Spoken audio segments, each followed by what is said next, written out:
It's my pleasure to present to you Noah Bullock, who is the Chief Executive Officer of Cristosal in El Salvador. He's going to briefly give you a little bit of background information about Cristosal, what it is, and instead of talking at you, we'll be happy to entertain any questions you may have concerning the program in El Salvador. Are you going to get into anything else besides that? Open playing field, whatever. Okay. Yeah. Open field. So I present to you Noah Bullock.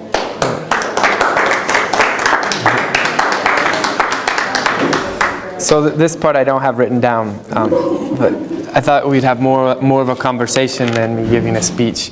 And I thought a good place to start would be the why does Cristosal exist? Why is the church a part of our work? And I think that's a good question right now. As I'm traveling around in the United States, I'm visiting with a lot of different churches, and it's amazing how many parishes have made a commitment to do something in the world. And that's not by accident. That's part of a specific strategy of the church, a motivation, a mission, right? And recently I was talking with Bishop Barahona, who I didn't mention in the sermon, but he's the founder of Foundation Cristosal. And he was reflecting with me after an ecumenical conference in Latin America about the role of the church in society. And he said that in the church in the 1970s, in that period when I mentioned in the sermon where there was an awakening, the church lent to society a vision of a better world, a vision of justice, and that mobilized people to change. And that mobilization, that awakening of the people, radically changed El Salvador and much of Latin America. And he was sort of regretting that in the context of the Cold War, that vision that the church lent to society was co-opted by political actors. And it was understood in terms of the ideological struggle that was going on during the Cold War. And he said that it's interesting now how the politicians have failed us in the stewardship of that vision, because the people are resigned, the people are disenfranchised, the people are not mobilized. And he said it's time for the church to take our vision back and give it back to society. So I think that the signs of all these parishes across the country being interested in doing something in the world, in their communities, and in the country is an important sign that vision is still alive and that the church can continue to give it back to society, because it's important that we do. I mentioned in the baptismal vows that line that says to seek and serve Christ in all people, and the other part saying that to respect the dignity and equality of all people. Those lines you can see that vision, that inspiration directly reflected in the Universal Declaration of Human Rights. In the first line of the preamble, it says that all people are equal and inherit dignity and rights. And that's a vision that the church has lent to society and continues to lend, and we have to become more and more aware of it. So that's kind of a big preamble in itself about why Cristosal. Because we were born in a specific moment in El Salvador's history that was the post-war. And the bishop he wasn't the bishop at the time, but he had spent most of the war in exile in Panama, and he met the other founder, his co-founder of Cristosal, Dick Bauer, who was the dean of the cathedral in Syracuse. And so when the war ended, the bishop returned and ran for election and became the first bishop of El Salvador. And he said to his friend, but we have to do something. The church needs to regain its voice in society. And that was why Cristosal was born. It was to accompany the Episcopal Church in El Salvador in its mission, which was to bring the good news of Jesus Christ to El Salvador. And they understood that in the context of the post-war as peace, reconciliation, and justice. So Cristosal's founding mission is to bring that good news to the people in the form of concrete programs. The idea was to strengthen the position and the vision of the church in society as the society moved from what was a feudal society 25 years ago to a democratic society. And so that's how we understand our purpose in El Salvador, is that we are contributing to that transition with the Salvadoran people. And this is a little bit what I was talking about in the sermon today. We have 500 history of dictatorship and feudalism, and we have less than 20 years of democracy. So when we talk about doing development work, we understand the most important development project as the building and strengthening of citizenry and democracy. So that orients everything that we do. We can't look at ourselves as separate from that process.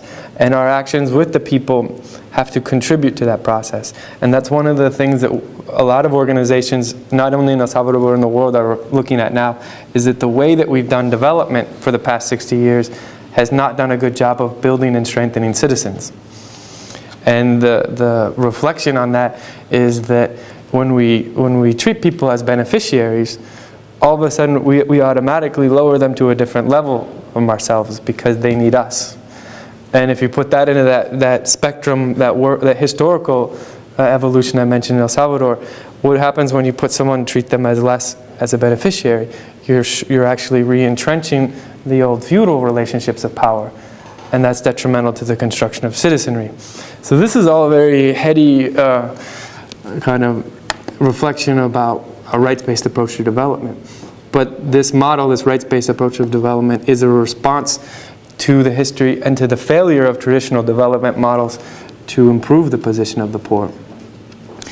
There's a good debate going on in sort of academic circles about the role of aid in development. And there's two big economists. One is Jeffrey Sachs, and on the other hand, there's William Easterly. And Jeffrey Sachs says we need to mobilize massive aid behind technological solutions to poverty problems. And Jeffrey Sachs says, but wait a minute, my team of economists can't establish a statistical relationship between economic aid and growth. And so I think that what we're saying is that development isn't a material problem. It isn't a problem of transferring resources so much as constructing and transforming the relationships that we have between each other. So going back to what I said about the dictatorship versus the democracy, we have 400 years in which dictatorship has been the predominant model of social organization, in less than 20 in which we've known anything about democracy in El Salvador. So what happens when you put aid into a dictatorship? It benefits the people at the top and the people who are the clients of the dictator. And that dictatorship we can observe at the level of the family, the level of the community, and the level of the country. So as good-hearted people wanting to help, we maybe unknowingly introduce aid funds without having addressed those relational problems and our aid actually strengthens the position of people who subjugate others without knowing. So development, it turns out, is a much more complicated enterprise than simply sending microloans or sending clothes or sending food, because we have complicated human relationships at hand. So now I'll try and talk about something less boring. Am I boring you? So Cristosal's programs, kind of coming out of that vision of peace, reconciliation, and justice, are that we have a human rights and community development, human rights and legal assistance office, where we provide pro bono legal assistance to people, individuals, and who have suffered human rights violations. We also, through that program and in partnership with the church, are the High Commissioner for Refugees reference in El Salvador. So the central office is in Panama, and we're like a satellite office. So we receive people who are entering El Salvador as refugees. And El Salvador and Central America is a region of transit. So guns, drugs, and people heading to the States come through Central America. So we receive people from Africa, from Asia, from South America on their way to the States, being human trafficked. And then the other element of that is actually the most people that we see in the Human Rights Office are Salvadorans themselves seeking asylum because the families have been threatened. So that's the human rights and legal assistance part. We also provide legal assistance to the communities that we work with as they confront legal barriers to their development. And that links us into our other program, which is the Community Development Program. We work with 4 communities. There's about 3,000 people altogether. And we focus on those primary relationships. We try and sit down and say, what are the relational causes of our development problems here? I'll give you an example. In one community called El Carmen, it's comprised of ex-guerrilla fighters. It was a community that was established after the signing of the peace accords, and they've essentially been abandoned since their establishment. And they have no functioning system for delivering potable water to the people in the community. So we sat down with them and we said, okay, the whole community, and we said, what's the problem? The pump's broken. Why is the pump broken? Well, we don't really know how to regulate it. Why don't you know how to regulate it? Well, the guy who knew died. Oh. Well, then why don't you fix it? We don't have any money. Why don't you have money? Well, that guy collected it. Well, where's the money? Oh, I gave it to that guy. Oh, so you're stealing the money from each other. Oh, so the problem here is not actually the pump. The problem is that you lack the capacities to manage the pump and the administrative capacities to run a community water association. So we kind of said that's a different problem. You know, we could have easily gone and bought a pump and stuck it back into that same kind of broken community system, and sooner or later the pump will fail, and we'll have to do the same thing again. So in that case, we said, well, if the problem's not the pump, the problem's relational. How do we solve it? And we said, the proposal that we made to them is, let's form a community water company. And so what we did is we did a survey in the community. How much money are people prepared to pay for water? What are their demands on water? Things like that, a typical market study in order to create an income model. Okay, well now we know how much income we could potentially have. So with the University of El Salvador, we did a water resource assessment to know how much water we have. Could we supply that demand if they were in fact paying for it? And what technology do we need in terms of pumps to be able to guarantee it? So what we did is put together essentially a business plan for a community water association. And then we worked with them to draft bylaws and statutes and legally incorporate it. So now they have a community water association that's audited by the government, and actually we audit it too. They have process in which the members of the community elect a board that oversee the management of the funds and the pumps themselves. And now we don't have to buy a pump again. So that's a rights-based approach to development. The problem wasn't material, the problem was relational. Again, another thing that's been interesting in the community development program is this great task of doing economic development in the communities. And I mentioned that was the example that I gave you today, is when you ask people, what do you want to do? For example, in El Carmen, those people started fighting a war when they were 12. Those aren't people who know much about entrepreneurship or employment. They know about fighting a war. And the story they tell is, well, we had to learn to be farmers after the war, and then we had to build houses, so we had to learn to be masons, and then we had to build a bridge, so we had to learn to be engineers. And it's been this process of kind of transitioning out of being a warrior into being a citizen. And so when you ask them, what do you want to do? Before the war, they only knew their roles as serfs. They became guerrilla fighters, and now they're citizens. So how do we help you to understand how to be effective in the economy? And we experimented with cooperatives, and we experimented with a couple other models. And what we've come up with now is social businesses. Basically what we have in the community of El Carmen is we've worked with them to try and identify the problems with agriculture and things like that. Why isn't it productive? And looked at the resources that they have, and we've decided that they don't have a lot of water because they don't have a very good pump up until now. So we can't do horticulture. And really you can't do too much with agriculture in general without being able to regulate water. That's only work for 6 months out of the year, so you're waiting for the rainy season. So we said, and the road is terrible, so you can't really necessarily get agricultural goods out without destroying them. So we said, let's try small livestock, and specifically chickens. So we've been experimenting with how many chickens can we produce? And we got to the point where we were able to produce 400 chickens every 6 weeks. And we tried to sell them, and we processed them, and we realized we're losing money, so this isn't working. So we went and did a different market study, and we found out that the demand for chickens in this region is actually 500 a day. So we said, something that we're doing wrong here is we're not producing enough and selling them to the right people because we can't produce them enough. So we built a business model that we think will create an organizational structure that gets us to that 500 chickens a day and makes us profitable. That in being profitable, we can provide 8 full-time jobs to people in the communities, and also seed a scholarship fund that after a year matures. So essentially, when we talk about business development in any place in the world, we need capital, we need expertise, and we need a plan. And the poor generally lack those 3 things. So we don't have to do anything different necessarily. The outcomes need to be the same. We need capital, we need expertise, and we need a plan. It's just that we're working in a very different context. So we have to be creative about how we generate those three things. And the idea with the scholarship program is that we can, after a year, begin to train the youth in the community in careers that would nourish the growth of the company.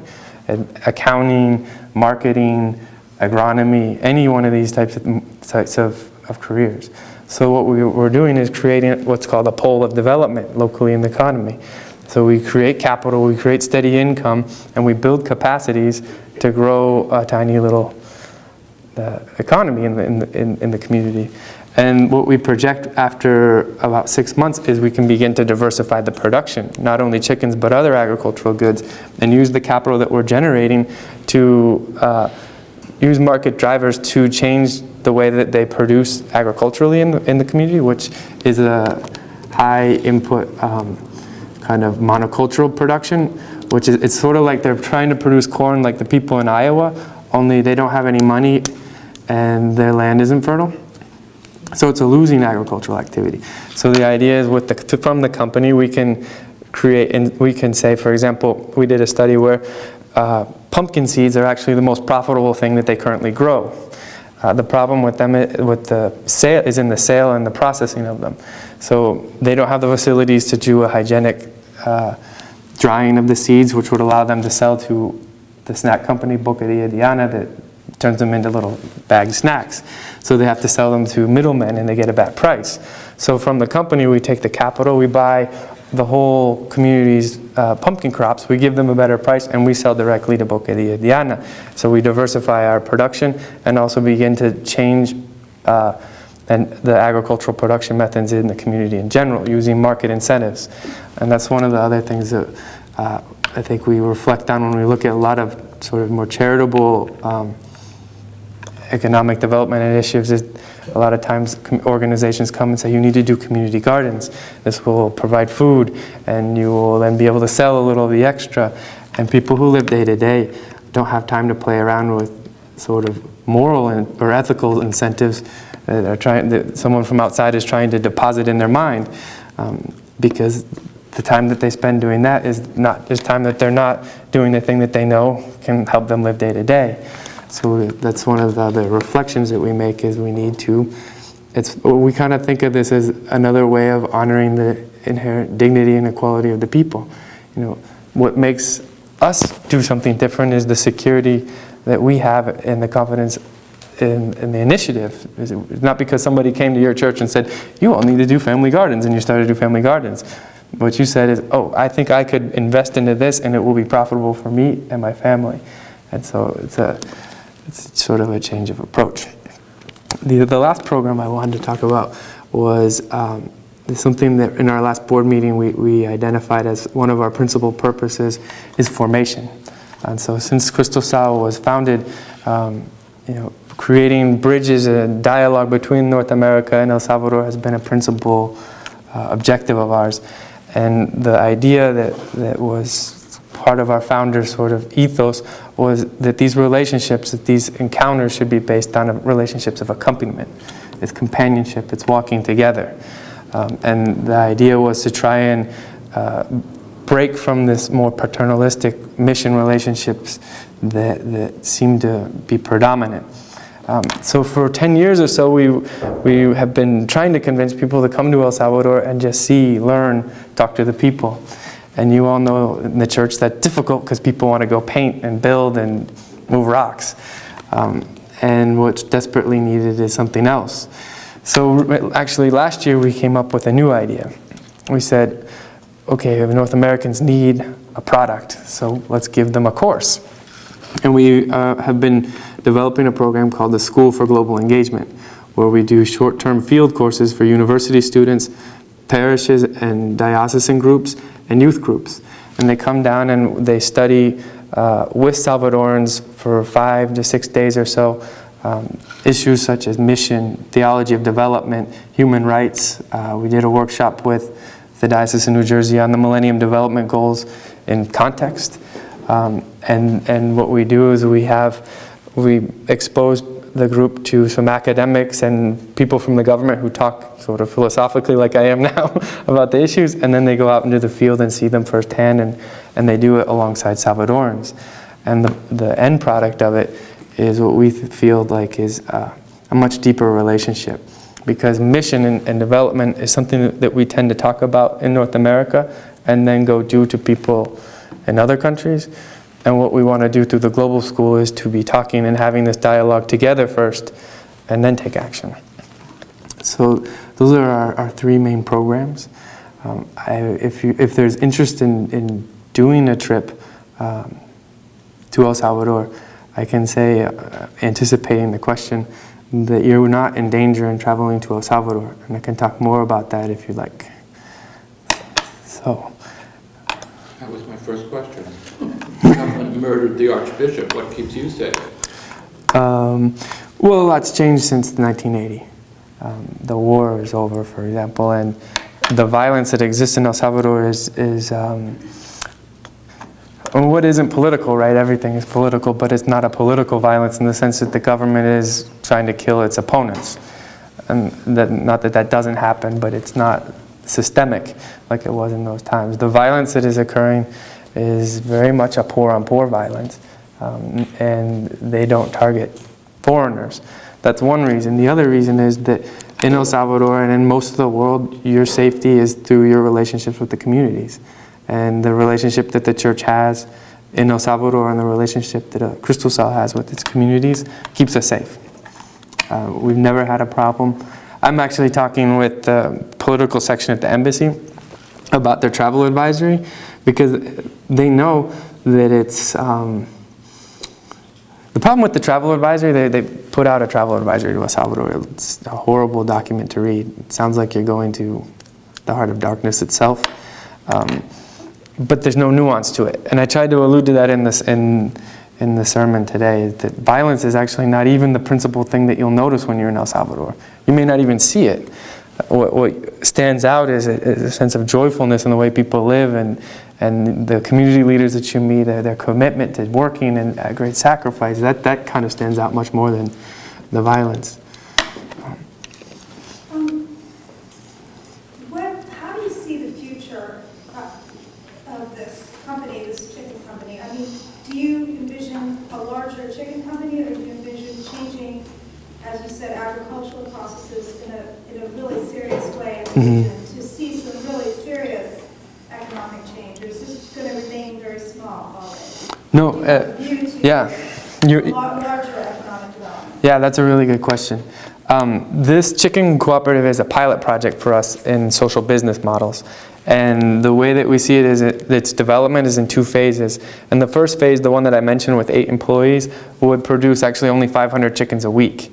Then if our assumptions in the plan prove to be correct, or we were able to adjust to the places where we were wrong and the model still works, then we can move into a second phase where we would hire another 8 people in order to be able to produce 500 chickens a day. Do you see that possibility in El Salvador or anywhere else that you've been? Yeah. In the world? You're exactly right. There's a deep connection between economic and political life. And so one of the problems that we see is people who aren't able to participate in economic life are less likely to invest as political actors, and more likely, for example, 60,000 Salvadorans leave the country a year. On another example would be that we have, they calculate about 1 million people out of 6 million who are more or less associated with the gang structure. So people who said, okay, this economic system fails me, so instead of being totally excluded, I'll create my own criminal structure or participate in it. So I think that the problem in El Salvador has been that economic development has been geared towards a specific sector and continues to be that, while another sector, the base, has been excluded from sort of investment and things like that. So when we talk about the chicken company, we need $32,000, and we would invest that in an area that no other investor would ever think of investing. And we do that not because we're ignorant, but because we think we've done the work that shows that it would be successful. And so it's kind of like that's an economic preferential option for the poor. And I think that it is a good model. And we have, like I mentioned in the sermon, we're developing 2 or 3 other ones that in the chicken company, after 3.5 years, would have been paid back, and we could reinvest in another company. So we're actually that's kind of the longer-term vision for our ability to kind of feed these social businesses in different communities and make them self-sustaining. And in some ways, the program itself self-sustaining. You're paving the way for business development on a larger scale. I mean, for Wall Street, I mean, if you can build these companies successfully, you create environments in which business can flourish. Mm-hmm. That's a huge benefit to the economic community of Wall Street and banking, etc. I mean, it's really interesting. Do you speak with people, other people? I mean, I'm sure you do, who do the same thing. Yeah. Well, the social business models are newish. Yeah. There aren't a lot of examples of them. Yeah. So it's actually, if you do kind of research on it, they say, microloan was kind of like the first frontier, and the next frontier is social businesses. And so there are a lot of people and organizations writing about it and kind of with intentions to experiment. But I don't know of a lot of models where people are saying specifically, we're going to go, for example, to a shanty town and with these people build a business. There are other kind of more common social business models are ones where they either provide products to the poor at lower cost or services at lower cost, or kind of less directly engaging them as owners of the business or actors in it. So is there a microfinance element to your plans? We have experimented with microfinance, and the thing that's worked best for us is forming savings, loans, and investment cooperatives, which we've done in Anemone, for example. So instead of us coming with capital and loaning it to people, they're building capital. That's sort of the key difference. So for example, in Anemone, the people make $3 monthly quotes, payments, and then they collectively, right now the capital's too small to be loaning, they then invest that in short-term kind of business things to kind of continue to grow the capital. And what we're doing is as they meet certain objectives, we match them. So as soon as they get 500, we'll put another 5 in. And what the benefit of it is with microloans, what we saw is, and I alluded again to in the sermon today, but when you have people who are in a losing economy, the informal economy, doing losing economic activities, if we loan them money, they just do more of the losing economic activities, so it plateaus out at a certain point. But don't you gear your microfinance to financial education and advice? Right. So that's what has to that happen. go to a losing venture. Right, but we need a structure for people to create venture, and that requires a lot of expertise that doesn't exist. That's why the social business model has worked better for us than. So some of these systems work in South America, Central and South America, and others become tremendous vehicles for capital, for growth, as in Mexico. But are there good microfinance services being offered in El Salvador? So I'll give you the example in Anemone. Microfinance is, I think the way that we're talking about it is altruistic, right? It's well-intentioned in a sense. But microfinance has become so widespread that there are usureros, users. That's kind of something that they've infiltrated. So you can talk to people in Anemone who think that they're involved in microfinance programs, but they're really being scammed by people who are unregulated and charge exorbitant interest rates. So those are very common. Then there are also programs that are a little bit more successful, but I think you have the most successful ones are of institutions who, kind of like Mohammed Yunus's model, people don't realize the amount of social work that goes into creating successful microloan programs. So you need to have the institutional capacity to do more than just lend money. Yeah. Mm-hmm. Otherwise it doesn't. We have, Joel and I teach a group of about 12 dozen 10th graders, Mhm. and a few 9th graders. Can you talk a little bit more about what might be a youth opportunity? I mean, is it only a set month or, excuse me, week or so? Does it have to be a week and be like a long weekend? Is it only at a certain point of time since you're trying to get speakers in? Can you talk a little bit more? Nope, we can do it whenever you're available. Our best courses so far, our best courses have been the youth ones, I feel like. I'll give you an example of one we did in July. No, it was August. We have, in the Diocese of Massachusetts has a youth leadership academy, and they're in a program all year, and the final thing that they do is a trip to El Salvador. So we've been working with them for 7 years, and they've actually helped us to grow our program. And what we did this last year was a youth encounter, and the theme of the youth encounter was vocation and social justice. And so we gave scholarships out to Salvadoran kids to sort of join them on this in a retreat, and we talked about human rights, what are they? We talked about social justice, did kind of an introductory thing, and then they went out in small groups, each one with a translator, to praxis sites, where we gave them examples of Salvadoran youth using their skills to have great change in their communities. So, for example, they went to a community in the north of El Salvador where there's a radio station run by youth that's been opposing a gold mine that essentially, if the gold mine happened, would contaminate 100% of the surface water in El Salvador. And they did a radio program together. And then another group went to a community that's controlled, it's a territory controlled by gangs. And there's a youth group that has formed an urban art collective, and they do dance, and they do painting, and they do music.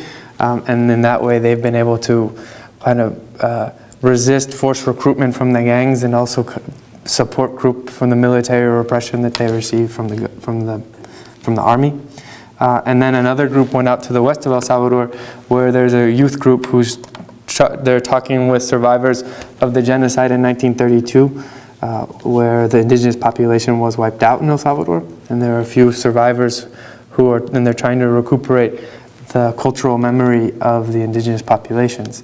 And so those are 3 praxis sites, and then they came back and did reflections about their own skills and talents and what they could offer to the world. So it was on the Salvadoran end, which I was able to see more carefully, the Salvadorans who participated. In one community, they went back and they've begun to start their own urban art collective.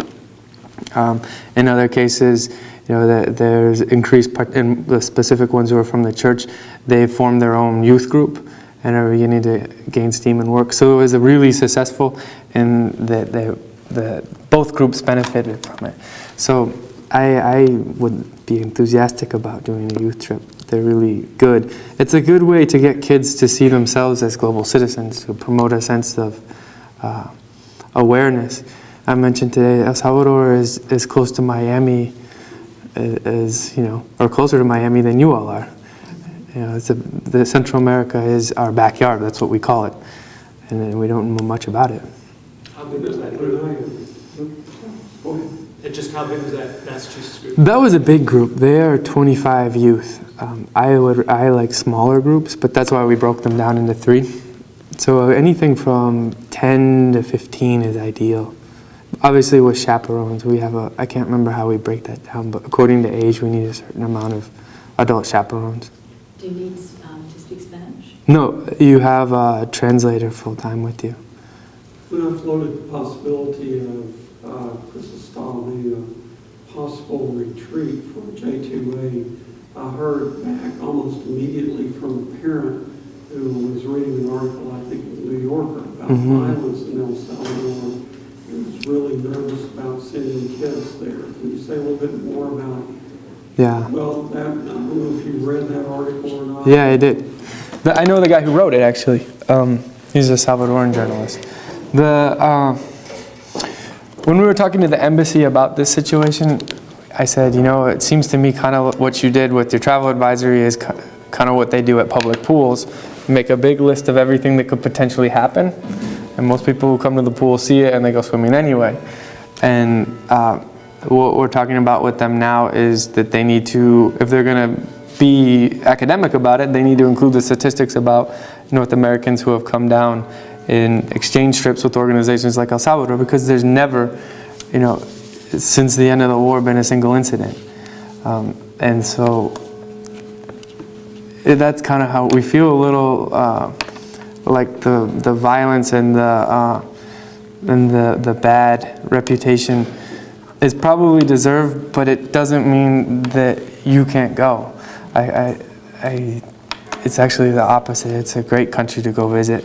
I think that's my unbiased opinion. You know, the church has never had, ERD used to bring groups. Cristosal, for over 10 years, we've been bringing groups, and there's never been a problem. And there hasn't been a problem with other organizations who do the same thing. It's not, you're not a target.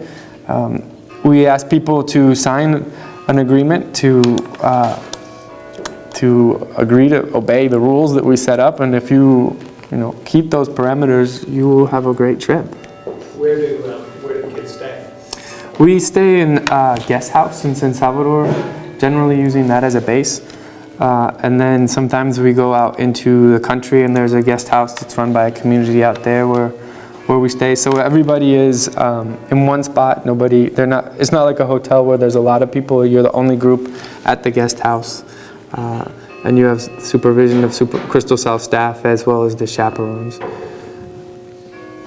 you think the youth group, before they go, they should be really knowing and be prepared? That's one of the things that's really important about a successful trip is doing pre-trip preparation.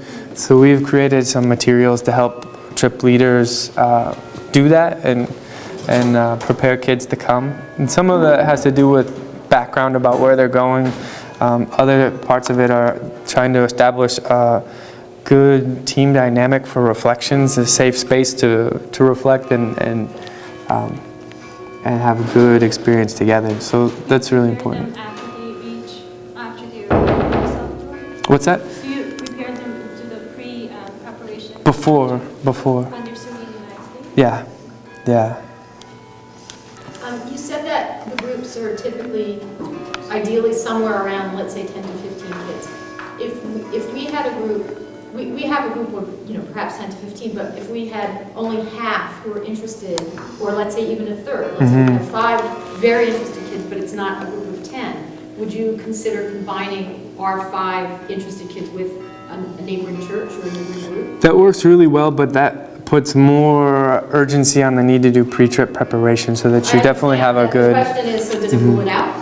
No. We do that actually regularly, but it is important for the groups to know each other before they come. Sure. Yeah. But it's a possibility. Yeah, it's a great thing to do because I think... Realistically, personally, I'm not convinced that our group will all go, but I do know there are a few, us included, who are very interested. And so I'm just wondering, do we need our whole group to be on board, or is it ruled out? And we can help you connect to other parishes that are interested too. For example, Christ Church in Terrytown has had a lot of interest in coming, but they feel the same way, like they're not enough. So that might be a partner to go with. Right. I know that the priest there is eager to do it. So then we just get our groups together. Yeah. Her name is Susan Copley. She came to El Salvador with her daughter a year and a half ago, I think. Well, Mary's our leader, so Mary's old. Oh, I meant to pass this around. If you're interested in receiving communications, just put your email address on here. Sorry about the informality of it. I don't have. Are there any other How large questions? is your organization? How long have we existed? How large? Oh, how large? We are 8 people plus 1 volunteer person. We have 2 North Americans and the rest are Salvadorans. And the global school coordinator is a North American.